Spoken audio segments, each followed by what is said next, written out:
Hey there, today we're taking a look at two of my favorite miniatures.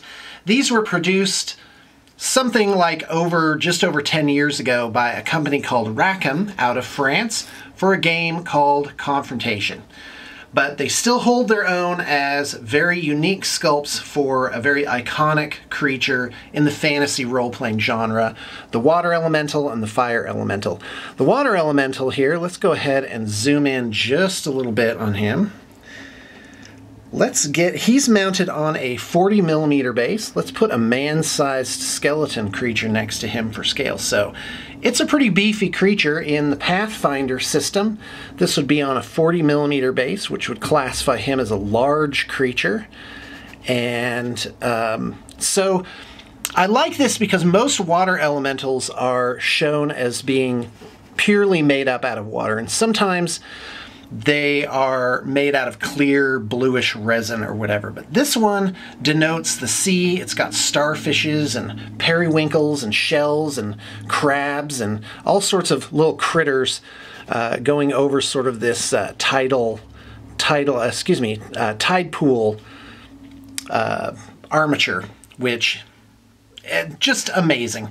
Very original sculpt, extremely evocative. A lot of great motion here with the sea shape that it has, the sort of the sea foam splashing up around the base. I just love it, can't get enough of it. Let's take a look at the fire elemental. Same thing here. They've taken an iconic creature and really given it new life with an interesting shape, the brass armor. This thing's been painted in lots of different ways. I went with sort of this brassy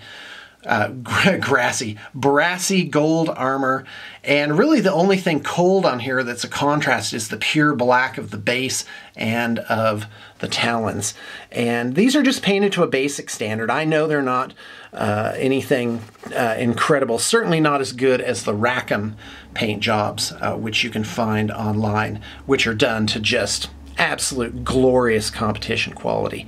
So anyway, this is also on a secret weapon miniatures base that has all these skulls and stuff on the bottom, and I really think it's worth a bit of a zoom. Oh, no, that's as far as it's going to zoom in.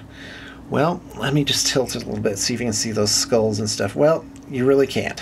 So anyway, but I gave it a unique base, and I think it's really sort of evokes the victims that it's burned to a crisp. So anyway, there's a Rackham fire elemental. Again, just painted to a basic standard, and but there's nothing like painted miniatures to bring your game to life. So thanks for tuning in.